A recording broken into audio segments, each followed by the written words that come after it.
Raghuvansh laws के मालिक द्वारा पहले 2 घुमटियाँ रखी गई थी, उसी का टैक्स आज दिनांक तक जमा किया जा रहा है। उनके द्वारा किसी भी प्रकार का कोई कमर्शियल टैक्स नहीं जमा किया जा रहा है, ना ही अनुमति ली गई है। नहीं, मानक देखिए इसका कोई मानक नहीं है, मतलब ये तो मानक के प्रतिकूल ही चल रहा है। और उसको क्या है कि जो लॉज ओनर था उसको भी बुलाया गया, उसको भी क्या समझाया गया हमारे द्वारा कि अब अगर भविष्य में ऐसी कोई भी क्या है चीज़ें आप करेंगे तो आपके खिलाफ़ क्या है सीज कार्रवाई क्या है की जाएगी। मतलब कुछ लड़का लड़की रुके हुए हैं जिसकी सूचना के आधार पे थाना मऊगंज के स्टाफ के द्वारा वहाँ पे रेड कार्रवाई की गई, जिसमें वहाँ पे 4 कमरों में 4 कपल क्या है मिले। ये सभी स्टूडेंट थे और इन सभी को वहाँ से फिर थाने लाया गया। थाने आए थे यहाँ से, मतलब ऑटो वाले खड़े थे, ऑटो वालों को हटा रहे थे हम, तो मतलब वो लड़ाई दंगा मतलब थोड़ा कुछ हो गया तो बस कहाँ हो, इसलिए मेरे को ले गए, ले जाके बैठाए रहे, 151 लगाए हैं। साहब ने बताया कि 4 कपल यहाँ से पकड़ाए, एक भी कपल नहीं पकड़ा है, कुछ नहीं उसमें। जी नमस्कार, इंडिया रिपब्लिक में आप सबका बहुत बहुत स्वागत है। कहानी फिर एक और कहानी और एक और कहानी। जी हाँ, होटल मालिक की कहानी और पुलिस की 30 अप्रैल की रेड अब मैच नहीं कर रही है। पूरी कहानी आपको विस्तार से बताएंगे, वीडियो के लास्ट तक बने रहिए।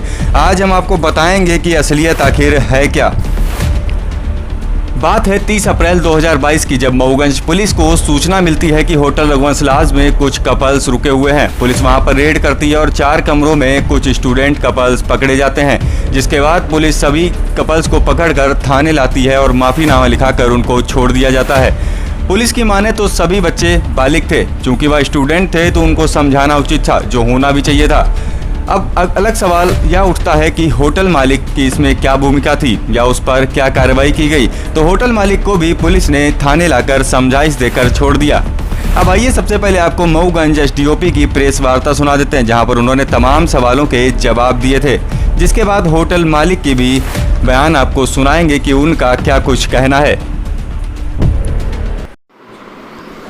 कल रघुवंश लॉज में दबिश दी गई थी, क्या कल सूचना मिली कि जो रघुवंश लॉज है वहाँ पे क्या है मतलब कुछ लड़का लड़की रुके हुए हैं, जिसकी सूचना के आधार पे थाना मऊगंज के स्टाफ के द्वारा वहाँ पे रेड कार्रवाई की गई, जिसमें वहाँ पे 4 कमरों में 4 कपल क्या है मिले। ये सभी स्टूडेंट थे और इन सभी को वहाँ से फिर थाने लाया गया। थाने में उनको क्या समझाइश दी गई, उनसे माफ़ीनामा लिखवाया गया और माफ़ीनामा लिखवाने के बाद में उनको उनके परिजनों के सुपुर्द कर दिया गया है। सर, जिसमें दबिश दी गई थी वो मानक के अनुरूप चल रहा था कि प्रतिकूल?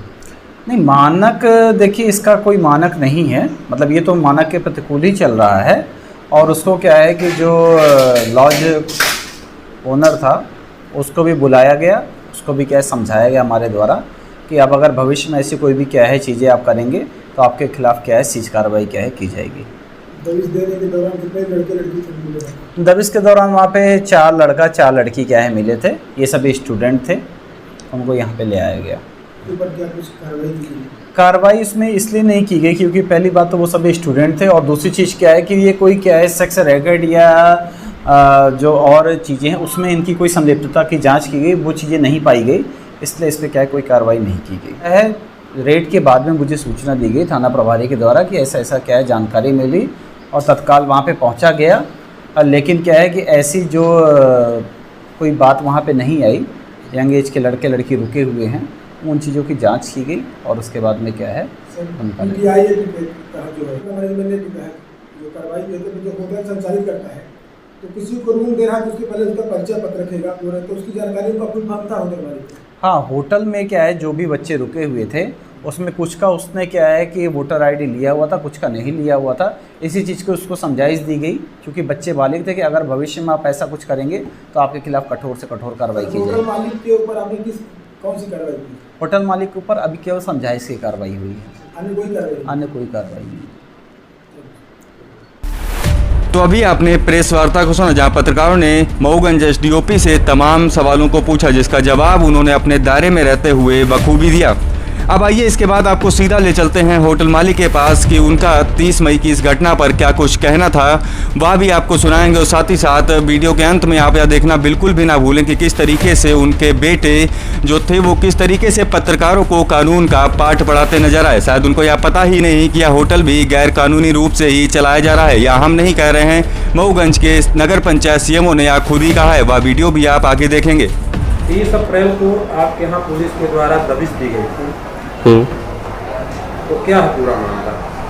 कुछ नहीं, आए थे यहाँ से, मतलब ऑटो वाले खड़े थे, ऑटो वालों को हटा रहे थे हम, तो मतलब वो लड़ाई दंगा, मतलब थोड़ा कुछ हो गया तो बस कहाँ, इसलिए मेरे को ले गए, ले जाके बैठाए रहे।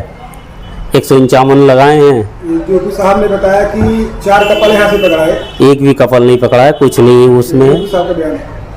कुछ नहीं हुआ है। ये एसडीओ साहब का बयान ही है। हाँ, पता करने तो उनके द्वारा बताया गया कि 4 कपल बैठाए गए थे और उसमें 2 कपल का आपने शायद आइडिया नहीं ली थी, आई कार्ड या एंट्री नहीं किया था। नहीं, ऐसा नहीं है, तो जो भी रहते हैं सबको आईडी लेते हैं, एंट्री रहता है, मेरे रजिस्टर में एंट्री था, हर एक चीज़ हुए है।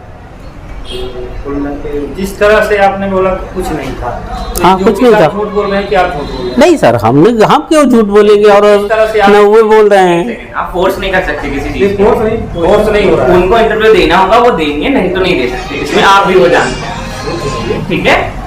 इस चीज पे मैं भी लॉ पढ़ा हूँ, मेरे को भी पता है। तो आप फोर्स नहीं कर सकते, फोर्स कोई नहीं कर रहा है, तो ठीक है, वो नहीं देना चाहते इंटरव्यू, मत दीजिए। आपने वो कहावत खूब सुनी होगी कि उल्टा चोर कोतवाल को डांटे। जी हाँ, यहाँ पर यह कहावत 100% सच भी पाई गई है। जी हाँ, आप देख सकते हैं कि किस तरीके से उनके बेटे पत्रकारों को कानून का पाठ पढ़ा रहे थे और खुद को राजा हरिश्चंद्र से कम भी नहीं समझ रहे थे।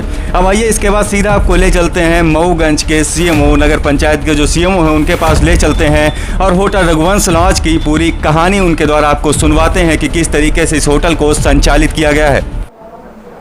बस स्टैंड में रघुवंश लॉज है, संचालित है, उसकी क्या परमिशन है नगर पालिका से कि नहीं से? रघुवंश लॉज के मालिक द्वारा पहले 2 घुमटियाँ रखी गई थी, उसी का टैक्स आज दिनांक तक जमा किया जा रहा। उनके द्वारा किसी भी प्रकार का कोई कमर्शियल टैक्स नहीं जमा किया जा रहा, ना ही अनुमति ली गई है। उनका मकान जो है डबल फ्लोर में है। हाँ, डबल फ्लोर है, वो तो उन्होंने गलत बनाया है, बिना अनुमति के बनाया है। बिना अनुमति को संचालित है। Thank you. तो अभी आपने नगर पंचायत सीएमओ को सुना, जहां पर उन्होंने साफ साफ बताया कि होटल अवैध रूप से संचालित है। अब सवाल यह है कि जब होटल अवैध है तो पुलिस ने मालिक को सिर्फ समझाइश देकर क्यों छोड़ा? शायद उनके दायरे में यह बात नहीं रही होगी, लेकिन यह किसके दायरे में बात आती है इसको भी तय होना चाहिए। यदि यहाँ पर भविष्य में कोई घटना घटित होती है तो उसका जिम्मेदार कौन होगा, नगर पालिका या पुलिस प्रशासन? ऐसे अनेकों होटल आज भी मऊगंज में संचालित हैं जो समाज को दूषित करने का काम करते हैं, लेकिन सब जिम्मेदारों की नाक के नीचे होता है और सभी मौन रहकर किसी न किसी घटना के इंतजार में हैं। एक होटल के संचालन के लिए सबसे पहले नगर पालिका से बिल्डिंग बनाने का परमिट लेना होता है, जो नहीं लिया गया।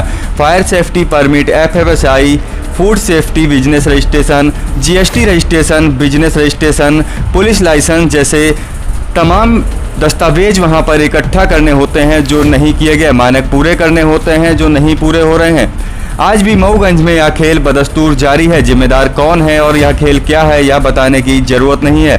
अब आइए आपको कुछ वकीलों की और सामाजिक लोगों की राय सुनाते हैं कि उनका इस पर क्या कुछ कहना है। पहले रघुवंश लॉज में एक रैकेट पकड़ा गया जी, 4 लड़की 4 लड़के जी, उसका कोई अता पता नहीं जी। मामला सेट हो गया, कितने में सेट हो गया आप सबको पता है। सीएमओ साहब से मैं नगर पंचायत से बात की, उनको बताया कि ना रेस्टोरेंट का कोई नियमित रजिस्ट्रेशन है, ना वो कोई कर दे रहे हैं रेस्टोरेंट का। और SDOP साहब से जब बात की तो उन्होंने बताया कुछ लोगों का आधार कार्ड था, कुछ लोग आधार कार्ड था ही नहीं और उन पर कार्रवाई नहीं हुई। तो इस पर आप क्या कहेंगे? पूरी तरह से अवैधानिक रूप से सब चल रहे हैं रेस्टोरेंट, बारात घर, लॉज। बारात घर के अलावा जो ये मुद्दा है, क्योंकि 4 कपल वहाँ पकड़े थे, ये सामाजिक मुद्दा है, समाज में गंदगी फैले, इस पर आप समाज के मतलब एक निश्चित तौर पर कार्रवाई होनी चाहिए। उसमें हुआ नहीं सेट मामला सेट हुआ, ये गलत हुआ, ये गलत। पुलिस प्रशासन जो है तो पुलिस मामला सेट करके अपना निकल ली, छोड़ दी। सर आप क्या कहेंगे इसमें मामले? अब देखिए, पुलिस तो है ही इसलिए कि कार्रवाई करेगा। कोई ऑफेंस सामने आता है, कोई अपराध सामने घटित होता है तो उसमें कार्रवाई तो करनी चाहिए।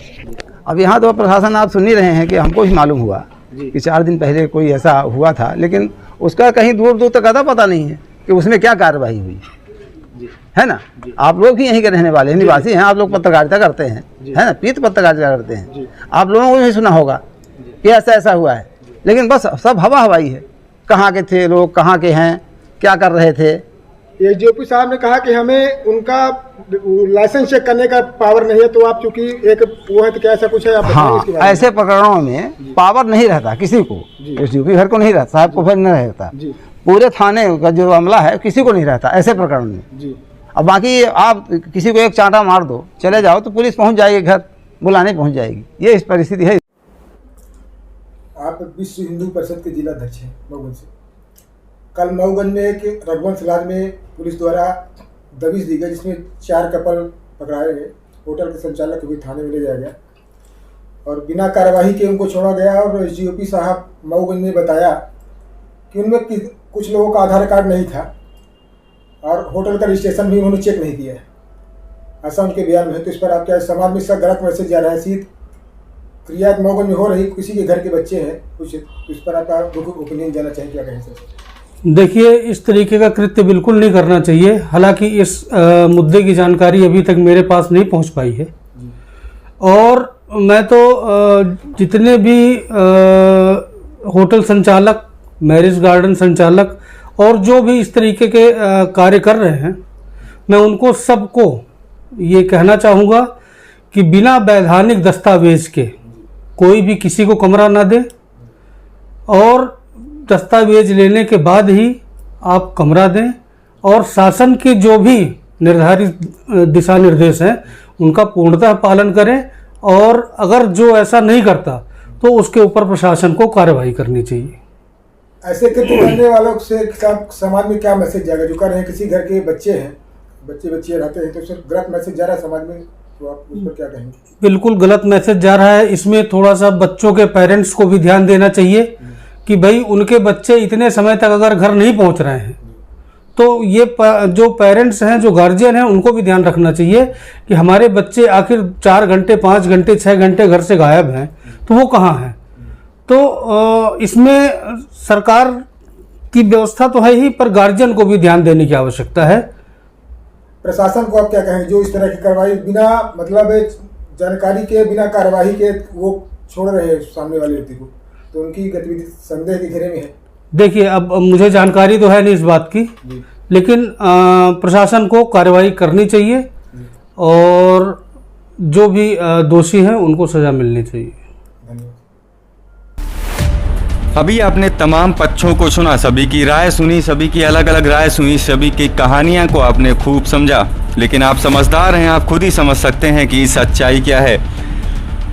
हमारी मऊगंज की आम जनता से अपील है कि ऐसे में सावधानी स्वयं बरतें, क्योंकि सभी के हाथ बंधे हुए हैं और आंखें बंद हैं। ऐसे में बच्चों को जागरूक करें और अन्याय का विरोध करें। कमेंट बॉक्स में अपनी राय जरूर दें कि ऐसे लोगों के साथ क्या कुछ होना चाहिए और इस पर क्या कुछ कार्रवाई होनी चाहिए और दोषी कौन है, या कमेंट बॉक्स में हमें ज़रूर बताएं। जय हिंद, जय भारत।